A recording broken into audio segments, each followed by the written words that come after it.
हमारे YouTube channel में आपका स्वागत है। तो आज हम यानी जो असिस्टेंट प्रोफेसर आए हुए हैं दीपक जी चहार, तो उनसे रूबरू होते हैं और उनसे मिलते हैं। हाँ सर, नमस्कार जी। और आपसे मिलकर के मतलब बहुत अच्छा लगा। तो यानी कुछ बातें जो अनछुए पहलू है वो हम आपसे मतलब पूछना चाहते हैं। तो सर यानी जो आप असिस्टेंट प्रोफेसर किस प्रकार बने? एक तो जैसे ये होता है कि अपने को बचपन से जैसे अपन पढ़ाई करते हैं उस समय अपने को अपना टारगेट डिसाइड कर लेना चाहिए। फिर क्या है कि उसके लिए अपने को प्रतिदिन थोड़ी मेहनत करनी चाहिए। अब जैसे क्या होता है MSc करने के बाद में बच्चे सोचते हैं तो वो थोड़ा समय बीत जाता है। तो आप समय से अपना लक्ष्य निर्धारित करें। अब जैसे क्या है कि 3 महीने बाद में एग्ज़ाम होने वाली है, तो इस समय बच्चों को एकदम फुली कंसंट्रेट होना चाहिए। और अब जीके का पेपर है तो ये नहीं सोचना चाहिए कि जीके को अपन लाइटली ले लें, अपन सब्जेक्ट में बहुत अच्छा करेंगे, फिर वो आगे जाके थोड़ी समस्या पैदा करता है। आप कौन से विषय के छात्र हैं? मैं जूलॉजी। अच्छा, जूलॉजी के छात्र हैं। और हम आपसे यानी ये पूछना चाहते हैं कि यानी जो आप असिस्टेंट प्रोफेसर बने तो ये सफलता आपने मतलब कितने प्रयासों से प्राप्त की? ये मेरा प्रथम प्रयास था। अच्छा, और ये प्रथम प्रयास। 11th क्लास से इसके लिए प्रिपरेशन शुरू कर दी थी और जैसे जैसे समय बीतता गया तैयारी मजबूत होती गई। अच्छा, और ये आपको प्रेरणा कहाँ से मिली सर?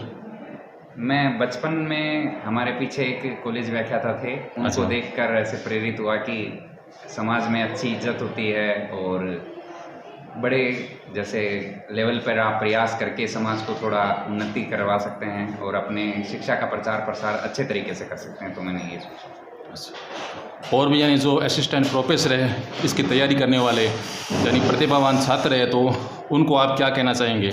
मैं अभी तो यही कहना चाहूँगा कि अभी आपका 3 महीने बाद में जीके का पेपर है तो उस पर एकदम आप पूर्ण समर्पण से तैयारी करें, क्योंकि जीके के पेपर को लाइटली ना लें।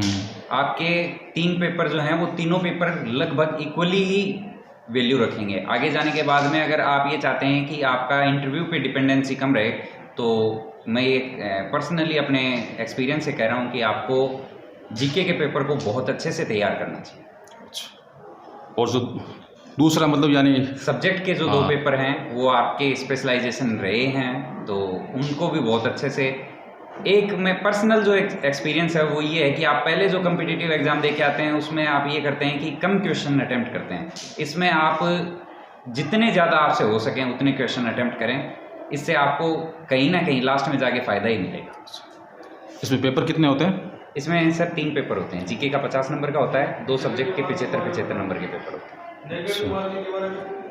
नेगेटिव मार्किंग इसमें होती है, लेकिन ये है कि जैसे आप सब्जेक्ट के अपने एक्सपर्ट हैं तो आपको ये पता है कि मोस्ट ऑफ गलतियां कम ही होती हैं, लेकिन अगर आप ज़्यादा क्वेश्चन अटेम्प्ट करेंगे तो वो नेगेटिव वाले वहाँ कैंसिल हो जाएंगे, तो आपका स्कोर जो है वो कुछ ना कुछ आगे बढ़ के ही आएगा।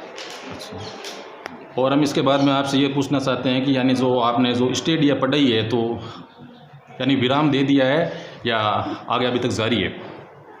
अभी तो एक बार तो विराम ही है, नई जॉब है, आगे थोड़ा IAS के लिए विचार चल रहा है, विचाराधीन। तो हम भी यानी आपको अग्रिम शुभकामनाएं देते हैं और आप यानी आप अतिशीघ्र IAS अफसर बने। और आपसे मिलकर के सर बहुत अच्छा लगा।